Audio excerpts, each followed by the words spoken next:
ಸಿದ್ದರಾಮಯ್ಯನವರು ಒಂದು ವೋಟ್ ಚೋರಿ ಅಭಿಯಾನ ಇದೆಯಲ್ಲ, ಇದರಲ್ಲಿ ಈ ಹೋರಾಟದಲ್ಲಿ ಸಿದ್ದರಾಮಯ್ಯ ಭಾಗಿಯಾಗ್ತಾರೆ. ಆಲ್ರೆಡಿ ಅವರು ದೆಹಲಿ ತಲುಪಿಯಾಗಿದೆ. ಅದರ ಜೊತೆಗೆ ಇಕ್ಬಾಲ್ ಹುಸೇನ್ ಅವರು ಹೇಳಿದ್ರಲ್ಲ, ಜನವರಿ 6 ಅಥವಾ 9ಕ್ಕೆ ಪ್ರಮಾಣ ವಚನ ಅಂತ ಹೇಳಿ, ಈ ಬಗ್ಗೆ ರಾಹುಲ್ ಗಾಂಧಿ ಕಂಪ್ಲೇಂಟ್ ಕೊಡ್ತಾರೆ. ಇದರ ನಡುವೆ ಡಿ.ಕೆ. ಶಿವಕುಮಾರ್ ಬೆಂಗಳೂರಿನಲ್ಲಿ ಬ್ರೇಕ್ಫಾಸ್ಟ್ ಮೀಟಿಂಗ್ ಆಯಿತು, ಬೆಳಗಾವಿಯಲ್ಲಾಯಿತು, ಈಗ ದೆಹಲಿಯಲ್ಲಿ ಬ್ರೇಕ್ಫಾಸ್ಟ್ ಮೀಟಿಂಗ್. ಕರ್ನಾಟಕ ಭವನದಲ್ಲಿ ಸಚಿವರು ಮತ್ತು ಶಾಸಕರು ಇದರಲ್ಲಿ ಭಾಗಿಯಾಗಿದ್ದಾರೆ. ಸಚಿವ ಆರ್ ವಿ ತಿಮ್ಮಾಪುರ್ ಇದ್ದಾರೆ, ಶಾಸಕರಾದ ತನ್ವೀರ್ ಸೇಠ್ ಇದ್ದಾರೆ, ಪ್ರದೀಪ್ ಈಶ್ವರ್ ಇದ್ದಾರೆ, ರೂಪಕಲಾ ಶಶಿಧರ್ ಇದ್ದಾರೆ, ಕೋನ ರೆಡ್ಡಿ ಇದ್ದಾರೆ, ಬಾದರ್ಲಿ ಇದ್ದಾರೆ, ಡಿ.ಟಿ. ಶ್ರೀನಿವಾಸ್, ಎ.ಸಿ. ಶ್ರೀನಿವಾಸ್, ಸಚಿವರುಗಳು ಶಾಸಕರುಗಳು ಡಿ.ಸಿ.ಎಂ ಜೊತೆಯಲ್ಲಿ ಉಪಹಾರದಲ್ಲಿ ಭಾಗಿಯಾಗಿದ್ದಾರೆ. ದೆಹಲಿಯಲ್ಲಿ ಡಿ.ಸಿ.ಎಂ ಡಿ.ಕೆ. ಶಿವಕುಮಾರ್ ಉಪಹಾರ ಕೂಟದಲ್ಲಿ ಭಾಗಿಯಾಗಿದ್ದಾರೆ. ಬ್ರೇಕ್ಫಾಸ್ಟ್ ಮೀಟಿಂಗ್ ದೆಹಲಿಗೆ ಶಿಫ್ಟ್ ಆಗಿದೆ.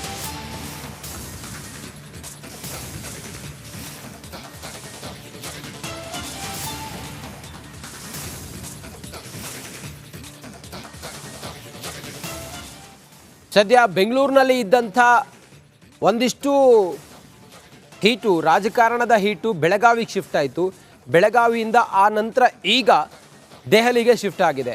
ಮುಖ್ಯಮಂತ್ರಿಗಳು ಕೂಡ HALನಿಂದ ನೇರವಾಗಿ ದೆಹಲಿಗೆ ಹಾರಿದ್ದಾರೆ. ಇದೆಲ್ಲದರ ಕುರಿತಾಗಿ ಹೆಚ್ಚಿನ ಮಾಹಿತಿಯೊಂದಿಗೆ ನಮ್ಮ ಇಬ್ಬರು ಪ್ರತಿನಿಧಿಗಳು ಈಗ ನೇರ ಸಂಪರ್ಕದಲ್ಲಿ ಜಾಯ್ನ್ ಆಗಿದ್ದಾರೆ. ಮೊದಲಿಗೆ ಸುರೇಶ್, ವೆಲ್ಕಮ್. ಹಾಗೆ ನಮ್ಮ ಬಸವರಾಜ್ ಚರಂತಿಮಠ್, ನಿಮಗೂ ಕೂಡ ವೆಲ್ಕಮ್. ಸುರೇಶ್, ಸಿದ್ದರಾಮಯ್ಯನವರು ದೆಹಲಿಗೆ ಹಾರಿದ್ದಾರೆ. HAL ಮೂಲಕ ಅವರು ದೆಹಲಿಯನ್ನು ಇನ್ನೇನು ಕೆಲವೇ ಹೊತ್ತಿನಲ್ಲಿ ತಲುಪ್ತಾರೆ. ಸಿದ್ದರಾಮಯ್ಯ, ಇಕ್ಬಾಲ್ ಹುಸೇನ್ ಸೇರಿದಂತೆ ಡಿ.ಕೆ. ಬಣದ ಕೆಲ ಶಾಸಕರುಗಳು ತೀರಾ ಮುಜುಗರ ತರುವಂಥ ರೀತಿಯಲ್ಲಿ ಡಿ.ಕೆ. ಶಿವಕುಮಾರ್ ಅವರು ಮುಖ್ಯಮಂತ್ರಿ ಆಗ್ತಾರೆ, ಡೇ 2ಗಳಿಗೆಲ್ಲ ಹೇಳಿದ್ರಲ್ಲ, ಈ ವಿಚಾರ ರಾಹುಲ್ ಗಾಂಧಿಯವ್ರ ಮುಂದೆ ಕಂಪ್ಲೇಂಟ್ ಮಾಡ್ತಾರಾ? ಇದೆಷ್ಟು ಡ್ಯಾಮೇಜ್ ಆಗ್ತಿದೆ ಪಕ್ಷಕ್ಕೆ ಸುರೇಶ್?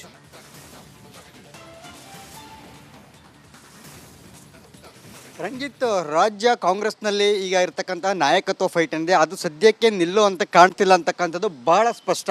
ಈಗ ಇರ್ತಕ್ಕಂಥದ್ದು ಸದ್ಯ CM ಸಿದ್ದರಾಮಯ್ಯವರಿಗೆ ಒಂದು ಕಡೆ ಮುಜುಗರ, ಮತ್ತೊಂದು ಕಡೆಗೆ ತೀವ್ರ ಬೇಸರವನ್ನು ತಂದಿರತಕ್ಕಂಥದ್ದು ವಿಚಾರ ಅಂತಂದರೆ ಇಕ್ಬಾಲ್ ಹುಸೇನ್ ಡಿ.ಕೆ. ಶಿವಕುಮಾರ್ ಅವರ ಆಪ್ತ ಸಿಡ್ತಿರ್ತಕ್ಕಂಥ ಒಂದು ಬಾಂಬ್. ಅಂದರೆ ಜನವರಿ 6ನೇ ತಾರೀಕು ಡಿ.ಕೆ. ಶಿವಕುಮಾರ್ ಅವರು ಅಧಿಕಾರ ಹಸ್ತಾಂತರ ಆಗತ್ತೆ ಅಂತಕ್ಕಂಥ ಮಾತನ್ನು ಹೇಳಿದ್ದಾರೆ. ಅದು ಸದ್ಯ ಸಿದ್ದರಾಮಯ್ಯ ಆಪ್ತ ಬಣ ಮತ್ತು ಸಿದ್ದರಾಮಯ್ಯವ್ರಿಗೂ ಕೂಡ ತೀವ್ರವಾದಂಥ ಮುಜುಗರವನ್ನು ತಂದಿರತಕ್ಕಂಥದ್ದು. ಕೇವಲ ಒಬ್ಬ ಶಾಸಕ ಒಂದು ಮುಖ್ಯಮಂತ್ರಿಯ ಅಧಿಕಾರ ಸ್ವೀಕಾರ ಮಾಡುವಂಥ ದಿನಾಂಕವನ್ನು, ಮುಖ್ಯಮಂತ್ರಿ ಆಗುವಂಥ ಅಭ್ಯರ್ಥಿಯ ಹೆಸರನ್ನು ಘೋಷಣೆ ಮಾಡ್ತಾರೆ ಅಂತಂದರೆ, ಹಾಗಿದ್ರೆ ಹೈಕಮಾಂಡ್ ಏನಕ್ಕೆ ಬೇಕು ಅಂತಕ್ಕಂತಹ ಒಂದಷ್ಟು ಪ್ರಶ್ನೆಗಳನ್ನು ಇವತ್ತು ಸಿದ್ದರಾಮಯ್ಯ ಅವರು ಹೈಕಮಾಂಡ್ ನಾಯಕರ ಮುಂದೆ ಪ್ರಶ್ನೆ ಮಾಡುವಂಥ ಸಾಧ್ಯತೆಗಳಿರ್ತಕ್ಕಂಥದ್ದು. ಈಗಾಗಲೇ ಒಂದು ಸುತ್ತಿನಲ್ಲಿ ಈಗಾಗಲೇ ಇಕ್ಬಾಲ್ ಹುಸೇನ್ ಸೇರಿದಂತೆ ಬಸವರಾಜ ಶಿವಗಂಗಾ ಹಲವರಿಗೆ ನೋಟಿಸನ್ನು ಕೂಡ ಕೊಟ್ಟಿದ್ರು, ಕಾರಣವನ್ನು ಕೇಳಿದರು. ಯಾಕೆ ಈ ರೀತಿಯಾಗಿ ಪದೇ ಪದೇ ಮುಜುಗರನ್ನು ಮಾಡ್ತೀರಿ, ಸ್ಪಷ್ಟನೆ ಕೊಡಿ, ಇದು ಪಕ್ಷಕ್ಕೆ ಮುಜುಗರ ತರುವಂಥ ವಿಚಾರ ಅಲ್ವಾ ಅಂತಕ್ಕಂಥ ಮಾತನ್ನು ಹೇಳಿದರು. ಇಷ್ಟಾದರೂ ಕೂಡ ಮತ್ತೆ ಇಕ್ಬಾಲ್ ಹುಸೇನ್ ಅವರು ಭಾಳ ಉತ್ಸಾಹದಲ್ಲಿ ಡಿ.ಕೆ. ಶಿವಕುಮಾರ್ ಅವರನ್ನು ಮುಖ್ಯಮಂತ್ರಿ ಮಾಡಲೇಬೇಕು ಅಂತಕ್ಕಂಥ ಒಂದು ಹಠಕ್ಕೆ ಬಿದ್ದಿರ್ತಕ್ಕಂಥ ಡಿ.ಕೆ. ಆಪ್ತರಲ್ಲಿ ಇಕ್ಬಾಲ್ ಹುಸೇನ್ ಕೂಡ ಒಬ್ಬರು. ಸೊ ಈಗ ಅವರು ಹೇಳಿರ್ತಕ್ಕಂತಹ ಹೇಳಿಕೆ ಇದೆಯಲ್ಲ, ಇದು ನಿಜಕ್ಕೂ ಕೂಡ ಸಿದ್ದರಾಮಯ್ಯ ಅವರಿಗೆ ನಿಜಕ್ಕೂ ಕೂಡ ಬೇಸರನ್ನು ತಂದಿರತಕ್ಕಂಥ ವಿಚಾರ. ಸದ್ಯ ರಾಜ್ಯದಲ್ಲಿ CM ಸ್ಥಾನ ಭಾಳ ಭದ್ರವಾಗಿದೆ ಅಂತಕ್ಕಂಥ ಒಂದು ಸಂದೇಶವನ್ನು ಸಿದ್ದರಾಮಯ್ಯ ಆಪ್ತ ಬಣದಲ್ಲಿದ್ದಂತಹ ಎಲ್ಲರೂ ಕೂಡ ಕೊಟ್ಟಿದ್ದರು. ಸ್ವತಃ ಫೀಲ್ಡ್ಗಿಳಿದಂತಹ ಸಿದ್ದರಾಮಯ್ಯ ಅವರ ಪುತ್ರ ಯತೀಂದ್ರ ಅವರನ್ನೇ ಬೆಳಗಾವಿ ಅಧಿವೇಶನ ಶುರುವಾದಂಥ ಸಂದರ್ಭದಲ್ಲಿ 3 ಬಾರಿ ಪುನರುಚ್ಚಾರವನ್ನು ಮಾಡಿದರು. ನಮ್ಮ ತಂದೆಯವರೇ ಮುಖ್ಯಮಂತ್ರಿಯಾಗಿ ಮುಂದಿನ ಅಧಿಕಾರವನ್ನು ಪೂರ್ಣಗೊಳಿಸ್ತಾರೆ ಅಂತಕ್ಕಂಥ ಮಾತನ್ನು ಹೇಳೋ ಮೂಲಕ ಡಿ.ಕೆ. ಶಿವಕುಮಾರ್ ಆಪ್ತ ಬಣಕ್ಕೆ ಕೌಂಟರನ್ನು ಕೊಟ್ಟಿದ್ದರು. ಜೊತೆಗೆ ಒಂದು ಸಂದೇಶವನ್ನು ಕೂಡ ರವಾನೆ ಮಾಡಿದರು ರಾಜ್ಯ ಕಾಂಗ್ರೆಸ್ನಲ್ಲಿ ಮೂಲಕ. ಆದರೆ ಯತೀಂದ್ರ ಅವರ ಹೇಳಿಕೆಗೆ ಈಗ ತದ್ವಿರುದ್ಧವಾಗಿ ಇಕ್ಬಾಲ್ ಹುಸೇನ್ ಅವರು ಸಿಡಿದಿದ್ದಾರಲ್ಲ, ಇದು ನಿಜಕ್ಕೂ ಕೂಡ ದೊಡ್ಡ ಮಟ್ಟದಲ್ಲಿ ಪಕ್ಷಕ್ಕೂ ಕೂಡ ಮುಜುಗರ ಆಗಿರ್ತಕ್ಕಂಥದ್ದು. ಇವತ್ತಿನ ನೋಡೋದಾದರೆ ಈಗ ಹೈಕಮಾಂಡ್ ನಾಯಕರ ಭೇಟಿಗೆ ಹೋಗ್ತಾ ಇದ್ದಾರೆ. ವೋಟ್ ಚೋರಿ ಅಭಿಯಾನದಲ್ಲಿ ಸಿದ್ದರಾಮಯ್ಯ ಸೇರಿದಂತೆ ಬಹುತೇಕ ಶಾಸಕರು, ಸುಮಾರು 50ಕ್ಕೂ ಹೆಚ್ಚು ಶಾಸಕರು ಕೂಡ ಇವತ್ತು ಭಾಗಿಯಾಗ್ತಾ ಇರ್ತಕ್ಕಂಥ ದೆಹಲಿಯಲ್ಲಿ. ಆ ಸಂದರ್ಭದಲ್ಲಿ ರಾಹುಲ್ ಗಾಂಧಿ ಅವ್ರನ್ನ ಭೇಟಿಯಾಗುವಂಥ ಸಾಧ್ಯ, ಅಂದರೆ ಎಲ್ಲರೂ ಕೂಡ ಭೇಟಿ ಆಗ್ತಾರೆ. ಆದರೆ ಅಧಿಕಾರ ಹಸ್ತಾಂತರ ವಿಚಾರ, ಈ ರೀತಿ ದೂರು ಕೊಡುವಂಥ ವಿಚಾರಗಳಿಗೆ ಅವರು ಸಮಯ ಸಿಕ್ಕಿದ್ದೆ. ಆದರೆ ಖಂಡಿತವಾಗಲೂ ಕೂಡ ರಾಹುಲ್ ಗಾಂಧಿ ಅವರ ಬಳಿ ನೋಡಿ ಈ ರೀತಿಯಾಗಿ ಗೊಂದಲವನ್ನು ಸೃಷ್ಟಿ ಮಾಡ್ತಿದ್ದಾರೆ ಪಕ್ಷದಲ್ಲಿ. ಸೊ ಹೀಗಾಗಿ ಇದಕ್ಕೆ ಕಡಿವಾಣ ಹಾಕಲೇಬೇಕು ಮತ್ತು ಸ್ಪಷ್ಟವಾದಂಥ ಸಂದೇಶವನ್ನು ಡಿ.ಕೆ. ಟೀಮ್ಗೆ ಆ್ಯಂಡ್ ಡಿ.ಕೆ. ಶಿವಕುಮಾರ್ಗೆ ಕೊಡಬೇಕು ಅಂತಕ್ಕಂತಹ ಒಂದು ಸ್ಟ್ರಾಂಗ್ ಆಗಿ ತಮ್ಮ ಒಂದು ಮನವಿಯನ್ನು ನೀಡುವಂಥ ಸಾಧ್ಯತೆಗಳು ಕೂಡ ಇರತಕ್ಕಂಥದ್ದು. ಯಾಕೆಂತಂದರೆ ಬರುವಂತಹ ಚುನಾವಣೆಗಳು, ಸ್ಥಳೀಯ ಸಂಸ್ಥೆ ಚುನಾವಣೆಗಳು ಎಲ್ಲದರ ಮೇಲೂ ಕೂಡ ಪರಿಣಾಮ. ಸುರೇಶ್, ನಿಮ್ಮನ್ನ ಮತ್ತೆ ನಾನು ಮಾತಾಡಿಸ್ತೀನಿ, ಹಾಗೆ ಸಂಪರ್ಕದಲ್ಲಿರಿ. ಸುರೇಶ್, ಬಸವರಾಜ್, ಈಗ ಡಿ.ಕೆ. ಶಿವಕುಮಾರ್ ದೆಹಲಿಯಲ್ಲೂ ಕೂಡ ಬ್ರೇಕ್ಫಾಸ್ಟ್ ಮೀಟಿಂಗ್ ಮಾಡ್ತಾ ಇದ್ದಾರೆ. ಈ ಮೀಟಿಂಗ್ನಲ್ಲಿ ಯಾರ್ಯಾರಿದ್ದಾರೆ, ಅವರೆಲ್ಲರೂ ಕೂಡ ಆ ಮೂಲಕ ಏನು ಹೇಳೋದಕ್ಕೆ ಹೊರಟಿದ್ದಾರೆ ಇವತ್ತು? ಸದ್ಯ ಏನು ವಿವರ ಇದೆ ಈ ಹೊತ್ತಿಗೆ ಬ್ರೇಕ್ಫಾಸ್ಟ್ ಮೀಟಿಂಗ್ ಡೆಲ್ಲಿಯಲ್ಲಿ ನಡೀತಿರೋದ್ರ ಬಗ್ಗೆ ಬಸವರಾಜ್? ಖಂಡಿತ ರಂಜಿತ್, ದೆಹಲಿಯಲ್ಲಿ ವೋಟ್ ಚೋರಿ ವಿಚಾರವಾಗಿ ದೊಡ್ಡ ಮಟ್ಟದ ಪ್ರತಿಭಟನೆ ನಡೀತಾ ಇದೆ. ಇಡೀ ದೇಶಾದ್ಯಂತ ಕಾಂಗ್ರೆಸ್ ಶಾಸಕರು, ದೇಶಾದ್ಯಂತ ಇರ್ತಕ್ಕಂಥ ಕಾಂಗ್ರೆಸ್ ಮುಖಂಡರು, ನಾಯಕರು ಎಲ್ಲರೂ ಕೂಡ ದೆಹಲಿಯಲ್ಲಿ ಬೀಡುಬಿಟ್ಟಿರ್ತಕ್ಕಂಥದ್ದು. ಇನ್ನು ಬಹಳ ಪ್ರಮುಖವಾಗಿ ಕರ್ನಾಟಕ ಭವನದಲ್ಲಿ, ದೆಹಲಿಯಲ್ಲಿ ಇರ್ತಕ್ಕಂತಹ ಕರ್ನಾಟಕ ಭವನದಲ್ಲಿ ಕಾಂಗ್ರೆಸ್ ಶಾಸಕರು ಉಪಹಾರ ಕೂಟವನ್ನು ಮಾಡಿದ್ದಾರೆ ಡಿ ಕೆ ಶಿವಕುಮಾರ್ ಜೊತೆಗೆ. ಅದರಲ್ಲಿ ಎಲ್ಲ ಬಹುತೇಕ ಶಾಸಕರು DCM ಡಿ ಕೆ ಶಿವಕುಮಾರ್ ಬಣ್ಣದ ಶಾಸಕರು ಅನ್ನೋದ್ರಲ್ಲಿ ಎರಡು ಮಾತಿಲ್ಲ. ಎಲ್ಲರೂ ಕೂಡ ಬಹುತೇಕ DCM ಬಣ್ಣದ ಶಾಸಕರು. ಇವರೆಲ್ಲರೂ ಕೂಡ ಬ್ರೇಕ್ಫಾಸ್ಟ್ ಮೀಟಿಂಗ್ ಮಾಡುವ ಮೂಲಕ ಒಂದು ರೀತಿಯಲ್ಲಿ ಮತ್ತೆ ಈ ಒಂದು ಅಧಿಕಾರ ಹಂಚಿಕೆ ವಿಚಾರ ಇರಬಹುದು, ಮತ್ತೊಂದು ವಿಚಾರ ಇರಬಹುದು, ಎಲ್ಲವೂ ಕೂಡ ಚರ್ಚೆ ಆಗಿದೆ ಅನ್ನುವಂಥ ಮಾಹಿತಿಗಳು ಲಭ್ಯ ಆಗ್ತಾ ಇದ್ದಾವೆ. ಭಾಳ ಪ್ರಮುಖವಾಗಿ ಡಿ ಕೆ ಶಿವಕುಮಾರ್ ಅವ್ರ ಮೇಲೆ ಎಲ್ಲ ಶಾಸಕರದ್ದು ಒಂದು ರೀತಿಯಲ್ಲಿ ಸಿಂಪತಿ ಇದೆ. ನೀವು ಪಕ್ಷಕ್ಕಾಗಿ ದುಡಿದಿದ್ದೀರಿ, ಪಕ್ಷವನ್ನು ಕಟ್ಟಿದ್ದೀರಿ, ಹೀಗಾಗಿ ನಿಮಗೆ 2.5 ವರ್ಷ ಅದಕ್ಕೆ ಅಧಿಕಾರ ಬಿಟ್ಟು ಕೊಡಬೇಕಾಗಿತ್ತು, ಬಿಟ್ಟು ಕೊಡ್ತಾ ಇಲ್ಲ. ಕಾಂಗ್ರೆಸ್ ಹೈಕಮಾಂಡ್ ಕೂಡ ಈ ಬಗ್ಗೆ ಗಮನಿಸ್ತಾ ಇಲ್ಲ. ಹಾಗಾಗಿ ಇದಕ್ಕೆ ದೊಡ್ಡ ಮಟ್ಟದಲ್ಲಿ ಒಂದು ರೀತಿಯಲ್ಲಿ ನಾವು ಮುಂದಾಗಬೇಕು, ಹೈಕಮಾಂಡ್ ಮೇಲೆ ಒತ್ತಡ ಹೇರಬೇಕು ಅನ್ನುವಂಥ ಲೆಕ್ಕಾಚಾರದಲ್ಲಿ ಚರ್ಚೆ ಆಗಿದೆ ಅನ್ನುವಂಥ ಮಾಹಿತಿಗಳು ಲಭ್ಯ ಆಗ್ತಾ ಇದ್ದಾವೆ. ಹೀಗಾಗಿ ಡಿ ಕೆ ಶಿವಕುಮಾರ್ ಅವರು ಬೆಂಗಳೂರಲ್ಲಿ ಬ್ರೇಕ್ಫಾಸ್ಟ್ ಮೀಟಿಂಗ್ಗಳನ್ನು ಮಾಡಿದರು. ಬೆಳಗಾವಿಯಲ್ಲಿ ಅಧಿವೇಶನದ ವೇಳೆ ಬ್ರೇಕ್ಫಾಸ್ಟ್ ಮೀಟಿಂಗ್ ಆಗ್ಬೋದು, ಡಿನ್ನರ್ ಮೀಟಿಂಗ್ ಇರ್ಬೋದು, ಲಂಚ್ ಮೀಟಿಂಗ್ಗಳಿರ್ಬೋದು, ಮೇಲಿಂದ ಮೇಲೆ ಎಲ್ಲ ಬಣ್ಣದ ಸದಸ್ಯರು, ಡಿ ಕೆ ಬಣ್ಣದ ಸದಸ್ಯರು ಮೀಟಿಂಗ್ ಮಾಡುವ ಮೂಲಕ ಒಂದು ಕಾಂಗ್ರೆಸ್ ಹೈಕಮಾಂಡ್ ಮೇಲೆ ಒಂದು ಒತ್ತಡ ಹೇರ್ತಕ್ಕಂಥ ಕೆಲಸವನ್ನು ಮಾಡಿದ್ದಾರೆ. ಈಗ ಸದ್ಯ ದೆಹಲಿಯಲ್ಲಿದ್ದಾರೆ, ಅಲ್ಲೂ ಕೂಡ ಒಂದು ಬ್ರೇಕ್ಫಾಸ್ಟ್ ಮೀಟಿಂಗ್ ಮಾಡುವ ಮೂಲಕ ಕಾಂಗ್ರೆಸ್ ಹೈಕಮಾಂಡ್ ಅಂಗಳದಲ್ಲೇ ಒಂದು ಸಂದೇಶವನ್ನು ರವಾನೆ ಮಾಡ್ತಾ ಇದ್ದಾರೆ. ಡಿ ಕೆ ಶಿವಕುಮಾರ್ ಅವರಿಗೆ ನೀವು ಮುಂದಿನ ದಿನಗಳಲ್ಲಿ ಅಧಿಕಾರವನ್ನು ಕೊಡಿಸಬೇಕು, CM ಸ್ಥಾನವನ್ನು ಕೊಡಿಸಬೇಕು ಅನ್ನೋಂಥ ಒಂದು ಒತ್ತಡವನ್ನು ಈ ಮೂಲಕ ಮಾಡ್ತಾ ಇದ್ದಾರೆ. ಹೀಗಾಗಿ CM ಅವರು ಈಗ ಜಾಯ್ನ್ ಆಗಿರ್ತಕ್ಕಂಥದ್ದು ದೆಹಲಿಗೆ. ಅದಕ್ಕೂ ಮುಂಚಿತವಾಗಿ ಡಿ ಕೆ ಶಿವಕುಮಾರ್ ಅವರು ಬಣ್ಣದ ಸದಸ್ಯರು ಉಪಹಾರ ಕೂಟವನ್ನು ಮಾಡುವ ಮೂಲಕ ಹೈಕಮಾಂಡ್ಗೆ ಸಂದೇಶ ರವಾನಿಸ್ತಾ ಇದ್ದಾರೆ. ಮುಂದಿನ ದಿನಗಳಲ್ಲಿ ಡಿ ಕೆ ಶಿವಕುಮಾರ್ ಅವರಿಗೆ ಅಧಿಕಾರ ಕೊಡಬೇಕು ಅನ್ನುವಂಥ ಲೆಕ್ಕಾಚಾರದಲ್ಲಿ. ಓಕೆ, ಥ್ಯಾಂಕ್ ಯು ನಿಮ್ಮೆಲ್ಲ ಮಾಹಿತಿಗಾಗಿ. ಸಿದ್ದರಾಮಯ್ಯನವರು ಒಂದು ವೋಟ್ ಚೋರಿ ಅಭಿಯಾನ ಇದೆಯಲ್ಲ, ಇದರಲ್ಲಿ ಈ ಹೋರಾಟದಲ್ಲಿ ಸಿದ್ದರಾಮಯ್ಯ ಭಾಗಿಯಾಗ್ತಾರೆ. ಆಲ್ರೆಡಿ ಅವರು ದೆಹಲಿ ತಲುಪಿಯಾಗಿದೆ. ಅದರ ಜೊತೆಗೆ ಇಕ್ಬಾಲ್ ಹುಸೇನ್ ಅವ್ರು ಹೇಳಿದ್ರಲ್ಲ ಜನವರಿ 6 ಅಥವಾ 9ಕ್ಕೆ ಪ್ರಮಾಣ ವಚನ ಅಂತ ಹೇಳಿ, ಈ ಬಗ್ಗೆ ರಾಹುಲ್ ಗಾಂಧಿ ಕಂಪ್ಲೇಂಟ್ ಕೊಡ್ತಾರೆ. ಇದರ ನಡುವೆ ಡಿ ಕೆ ಶಿವಕುಮಾರ್ ಬೆಂಗಳೂರಿನಲ್ಲಿ ಬ್ರೇಕ್ಫಾಸ್ಟ್ ಮೀಟಿಂಗ್ ಆಯಿತು, ಬೆಳಗಾವಿಯಲ್ಲಾಯಿತು, ಈಗ ದೆಹಲಿಯಲ್ಲಿ ಬ್ರೇಕ್ಫಾಸ್ಟ್ ಮೀಟಿಂಗ್. ಕರ್ನಾಟಕ ಭವನದಲ್ಲಿ ಸಚಿವರು ಮತ್ತು ಶಾಸಕರು ಇದರಲ್ಲಿ ಭಾಗಿಯಾಗಿದ್ದಾರೆ. ಸಚಿವ RV ತಿಮ್ಮಾಪುರ್ ಇದ್ದಾರೆ, ಶಾಸಕರಾದ ತನ್ವೀರ್ ಸೇಠ್ ಇದ್ದಾರೆ, ಪ್ರದೀಪ್ ಈಶ್ವರ್ ಇದ್ದಾರೆ, ರೂಪಕಲಾ ಶಶಿಧರ್ ಇದ್ದಾರೆ, ಕೋನ ರೆಡ್ಡಿ ಇದ್ದಾರೆ, ಬಾದರ್ಲಿ ಇದ್ದಾರೆ, DT ಶ್ರೀನಿವಾಸ್, AC ಶ್ರೀನಿವಾಸ್, ಸಚಿವರುಗಳು, ಶಾಸಕರುಗಳು DCM ಜೊತೆಯಲ್ಲಿ ಉಪಹಾರದಲ್ಲಿ ಭಾಗಿಯಾಗಿದ್ದಾರೆ. ದೆಹಲಿಯಲ್ಲಿ DCM DK ಶಿವಕುಮಾರ್ ಉಪಹಾರ ಕೂಟದಲ್ಲಿ ಭಾಗಿಯಾಗಿದ್ದಾರೆ. ಬ್ರೇಕ್ಫಾಸ್ಟ್ ಮೀಟಿಂಗ್ ದೆಹಲಿಗೆ ಶಿಫ್ಟ್ ಆಗಿದೆ.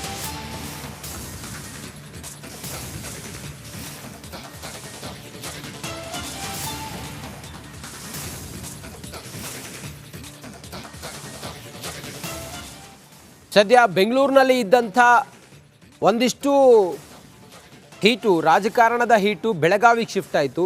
ಬೆಳಗಾವಿಯಿಂದ ಆ ನಂತರ ಈಗ ದೆಹಲಿಗೆ ಶಿಫ್ಟ್ ಆಗಿದೆ. ಮುಖ್ಯಮಂತ್ರಿಗಳು ಕೂಡ HALನಿಂದ ನೇರವಾಗಿ ದೆಹಲಿಗೆ ಹಾರಿದ್ದಾರೆ. ಇದೆಲ್ಲದರ ಕುರಿತಾಗಿ ಹೆಚ್ಚಿನ ಮಾಹಿತಿಯೊಂದಿಗೆ ನಮ್ಮ ಇಬ್ಬರು ಪ್ರತಿನಿಧಿಗಳು ಈಗ ನೇರ ಸಂಪರ್ಕದಲ್ಲಿ ಜಾಯ್ನ್ ಆಗಿದ್ದಾರೆ. ಮೊದಲಿಗೆ ಸುರೇಶ್, ವೆಲ್ಕಮ್. ಹಾಗೆ ನಮ್ಮ ಬಸವರಾಜ್ ಚರಂತಿಮಠ್, ನಿಮಗೂ ಕೂಡ ವೆಲ್ಕಮ್. ಸುರೇಶ್, ಸಿದ್ದರಾಮಯ್ಯನವರು ದೆಹಲಿಗೆ ಹಾರಿದ್ದಾರೆ. HAL ಮೂಲಕ ಅವರು ದೆಹಲಿಯನ್ನು ಇನ್ನೇನು ಕೆಲವೇ ಹೊತ್ತಿನಲ್ಲಿ ತಲುಪ್ತಾರೆ.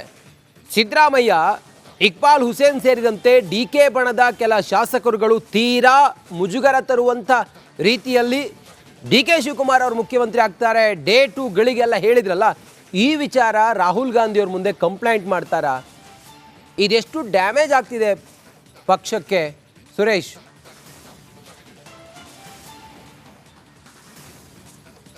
ರಂಜಿತ್, ರಾಜ್ಯ ಕಾಂಗ್ರೆಸ್ನಲ್ಲಿ ಈಗ ಇರ್ತಕ್ಕಂಥ ನಾಯಕತ್ವ ಫೈಟ್ ಏನಿದೆ ಅದು ಸದ್ಯಕ್ಕೆ ನಿಲ್ಲುವಂತೆ ಕಾಣ್ತಿಲ್ಲ ಅಂತಕ್ಕಂಥದ್ದು ಬಹಳ ಸ್ಪಷ್ಟ.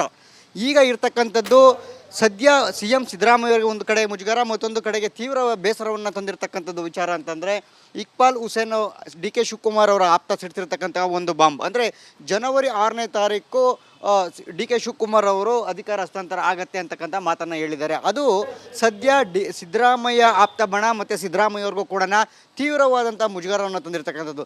ಕೇವಲ ಒಬ್ಬ ಶಾಸಕ ಒಂದು ಮುಖ್ಯಮಂತ್ರಿಯ ಅಧಿಕಾರ ಸ್ವೀಕಾರ ಮಾಡುವಂಥ ದಿನಾಂಕವನ್ನು, ಮುಖ್ಯಮಂತ್ರಿ ಆಗುವಂಥ ಅಭ್ಯರ್ಥಿಯ ಹೆಸರನ್ನು ಘೋಷಣೆ ಮಾಡ್ತಾರೆ ಅಂತಂದರೆ ಹಾಗಿದ್ರೆ ಹೈಕಮಾಂಡ್ ಏನಕ್ಕೆ ಬೇಕು ಅಂತಕ್ಕಂತಹ ಒಂದಷ್ಟು ಪ್ರಶ್ನೆಗಳನ್ನು ಇವತ್ತು ಸಿದ್ದರಾಮಯ್ಯ ಅವರು ಹೈಕಮಾಂಡ್ ನಾಯಕರ ಮುಂದೆ ಪ್ರಶ್ನೆ ಮಾಡುವಂಥ ಸಾಧ್ಯತೆಗಳಿರ್ತಕ್ಕಂಥದ್ದು. ಈಗಾಗಲೇ ಒಂದು ಸುತ್ತಿನಲ್ಲಿ ಈಗಾಗಲೇ ಇಕ್ಬಾಲ್ ಹುಸೇನ್ ಸೇರಿದಂತೆ ಬಸವರಾಜ ಶಿವಗಂಗಾ ಹಲವರಿಗೆ ನೋಟಿಸನ್ನು ಕೂಡ ಕೊಟ್ಟಿದ್ರು, ಕಾರಣವನ್ನು ಕೇಳಿದರು. ಯಾಕೆ ಈ ರೀತಿಯಾಗಿ ಪದೇ ಪದೇ ಮುಜುಗರನ್ನು ಮಾಡ್ತೀರಿ, ಸ್ಪಷ್ಟನೆ ಕೊಡಿ, ಇದು ಪಕ್ಷಕ್ಕೆ ಮುಜುಗರ ತರುವಂಥ ವಿಚಾರ ಅಲ್ವಾ ಅಂತಕ್ಕಂಥ ಮಾತನ್ನು ಹೇಳಿದರು. ಇಷ್ಟಾದರೂ ಕೂಡ ಮತ್ತೆ ಇಕ್ಬಾಲ್ ಹುಸೇನ್ ಅವರು ಭಾಳ ಉತ್ಸಾಹದಲ್ಲಿ ಡಿ ಕೆ ಶಿವಕುಮಾರ್ ಅವರನ್ನು ಮುಖ್ಯಮಂತ್ರಿ ಮಾಡಲೇಬೇಕು ಅಂತಕ್ಕಂಥ ಒಂದು ಹಠಕ್ಕೆ ಬಿದ್ದಿರ್ತಕ್ಕಂಥ ಡಿ ಕೆ ಆಪ್ತರಲ್ಲಿ ಇಕ್ಬಾಲ್ ಹುಸೇನ್ ಕೂಡ ಒಬ್ಬರು. ಸೊ ಈಗ ಅವರು ಹೇಳಿರ್ತಕ್ಕಂತಹ ಹೇಳಿಕೆ ಇದೆಯಲ್ಲ, ಇದು ನಿಜಕ್ಕೂ ಕೂಡ ಸಿದ್ದರಾಮಯ್ಯ ಅವರಿಗೆ ನಿಜಕ್ಕೂ ಕೂಡ ಬೇಸರನ್ನು ತಂದಿರತಕ್ಕಂಥ ವಿಚಾರ. ಸದ್ಯ ರಾಜ್ಯದಲ್ಲಿ CM ಸ್ಥಾನ ಭಾಳ ಭದ್ರವಾಗಿದೆ ಅಂತಕ್ಕಂಥ ಒಂದು ಸಂದೇಶವನ್ನು ಸಿದ್ದರಾಮಯ್ಯ ಆಪ್ತ ಬಣದಲ್ಲಿದ್ದಂತಹ ಎಲ್ಲರೂ ಕೂಡ ಕೊಟ್ಟಿದ್ದರು. ಸ್ವತಃ ಫೀಲ್ಡ್ಗಿಳಿದಂತಹ ಸಿದ್ದರಾಮಯ್ಯ ಅವರ ಪುತ್ರ ಯತೀಂದ್ರ ಅವರನ್ನೇ ಬೆಳಗಾವಿ ಅಧಿವೇಶನ ಶುರುವಾದಂಥ ಸಂದರ್ಭದಲ್ಲಿ 3 ಬಾರಿ ಪುನರುಚ್ಚಾರವನ್ನು ಮಾಡಿದರು. ನಮ್ಮ ತಂದೆಯವರೇ ಮುಖ್ಯಮಂತ್ರಿಯಾಗಿ ಮುಂದಿನ ಅಧಿಕಾರವನ್ನು ಪೂರ್ಣಗೊಳಿಸ್ತಾರೆ ಅಂತಕ್ಕಂಥ ಮಾತನ್ನು ಹೇಳೋ ಮೂಲಕ ಡಿ ಕೆ ಶಿವಕುಮಾರ್ ಆಪ್ತಬಣಕ್ಕೆ ಕೌಂಟರನ್ನು ಕೊಟ್ಟಿದ್ದರು. ಜೊತೆಗೆ ಒಂದು ಸಂದೇಶವನ್ನು ಕೂಡ ರವಾನೆ ಮಾಡಿದರು ರಾಜ್ಯ ಕಾಂಗ್ರೆಸ್ನಲ್ಲಿ ಮೂಲಕ. ಆದರೆ ಯತೀಂದ್ರ ಅವರ ಹೇಳಿಕೆಗೆ ಈಗ ತದ್ವಿರುದ್ಧವಾಗಿ ಇಕ್ಬಾಲ್ ಹುಸೇನ್ ಅವರು ಸಿಡಿದಿದ್ದಾರಲ್ಲ, ಇದು ನಿಜಕ್ಕೂ ಕೂಡ ದೊಡ್ಡ ಮಟ್ಟದಲ್ಲಿ ಪಕ್ಷಕ್ಕೂ ಕೂಡ ಮುಜುಗರ ಆಗಿರ್ತಕ್ಕಂಥದ್ದು. ಇವತ್ತಿನ ನೋಡೋದಾದರೆ ಈಗ ಹೈಕಮಾಂಡ್ ನಾಯಕರ ಭೇಟಿಗೆ ಹೋಗ್ತಾ ಇದ್ದಾರೆ. ವೋಟ್ ಚೋರಿ ಅಭಿಯಾನದಲ್ಲಿ ಸಿದ್ದರಾಮಯ್ಯ ಸೇರಿದಂತೆ ಬಹುತೇಕ ಶಾಸಕರು, ಸುಮಾರು 50ಕ್ಕೂ ಹೆಚ್ಚು ಶಾಸಕರು ಕೂಡ ಇವತ್ತು ಭಾಗಿಯಾಗ್ತಾ ಇರ್ತಕ್ಕಂಥ ದೆಹಲಿಯಲ್ಲಿ. ಆ ಸಂದರ್ಭದಲ್ಲಿ ರಾಹುಲ್ ಗಾಂಧಿ ಅವ್ರನ್ನ ಭೇಟಿಯಾಗುವಂಥ ಸಾಧ್ಯ, ಅಂದರೆ ಎಲ್ಲರೂ ಕೂಡ ಭೇಟಿ ಆಗ್ತಾರೆ. ಆದರೆ ಅಧಿಕಾರ ಹಸ್ತಾಂತರ ವಿಚಾರ, ಈ ರೀತಿ ದೂರು ಕೊಡುವಂಥ ವಿಚಾರಗಳಿಗೆ ಅವರು ಸಮಯ ಸಿಕ್ಕಿದ್ದೆ. ಆದರೆ ಖಂಡಿತವಾಗಲೂ ಕೂಡ ರಾಹುಲ್ ಗಾಂಧಿ ಅವರ ಬಳಿ ನೋಡಿ ಈ ರೀತಿಯಾಗಿ ಗೊಂದಲವನ್ನು ಸೃಷ್ಟಿ ಮಾಡ್ತಿದ್ದಾರೆ ಪಕ್ಷದಲ್ಲಿ. ಸೊ ಹೀಗಾಗಿ ಇದಕ್ಕೆ ಕಡಿವಾಣ ಹಾಕಲೇಬೇಕು ಮತ್ತು ಸ್ಪಷ್ಟವಾದಂಥ ಸಂದೇಶವನ್ನು ಡಿ ಕೆ ಟೀಮ್ಗೆ ಆ್ಯಂಡ್ ಡಿ ಕೆ ಶಿವಕುಮಾರ್ಗೆ ಕೊಡಬೇಕು ಅಂತಕ್ಕಂತಹ ಒಂದು ಸ್ಟ್ರಾಂಗ್ ಆಗಿ ತಮ್ಮ ಒಂದು ಮನವಿಯನ್ನು ನೀಡುವಂಥ ಸಾಧ್ಯತೆಗಳು ಕೂಡ ಇರತಕ್ಕಂಥದ್ದು. ಯಾಕೆಂತಂದರೆ ಬರುವಂತಹ ಚುನಾವಣೆಗಳು, ಸ್ಥಳೀಯ ಸಂಸ್ಥೆ ಚುನಾವಣೆಗಳು ಎಲ್ಲದರ ಮೇಲೂ ಕೂಡ ಪರಿಣಾಮ.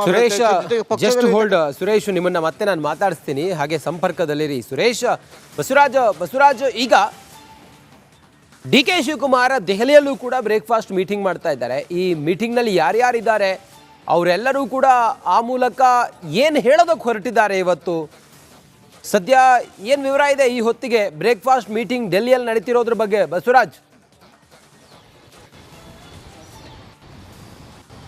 ಖಂಡಿತ ರಂಜಿತ್, ದೆಹಲಿಯಲ್ಲಿ ವೋಟ್ ಚೋರಿ ವಿಚಾರವಾಗಿ ದೊಡ್ಡ ಮಟ್ಟದ ಪ್ರತಿಭಟನೆ ನಡೀತಾ ಇದೆ. ಇಡೀ ದೇಶಾದ್ಯಂತ ಕಾಂಗ್ರೆಸ್ ಶಾಸಕರು, ದೇಶಾದ್ಯಂತದಲ್ಲಿ ಇರ್ತಕ್ಕಂಥ ಕಾಂಗ್ರೆಸ್ ಮುಖಂಡರು, ನಾಯಕರು ಎಲ್ಲರೂ ಕೂಡ ದೆಹಲಿಯಲ್ಲಿ ಬೀಡ್ಬಿಟ್ಟಿರ್ತಕ್ಕಂಥದ್ದು. ಇನ್ನು ಭಾಳ ಪ್ರಮುಖವಾಗಿ ಕರ್ನಾಟಕ ಭವನದಲ್ಲಿ, ದೆಹಲಿಯಲ್ಲಿ ಇರ್ತಕ್ಕಂತಹ ಕರ್ನಾಟಕ ಭವನದಲ್ಲಿ ಕಾಂಗ್ರೆಸ್ ಶಾಸಕರು ಉಪಹಾರ ಕೂಟವನ್ನು ಮಾಡಿದ್ದಾರೆ ಡಿ ಕೆ ಶಿವಕುಮಾರ್ ಜೊತೆಗೆ.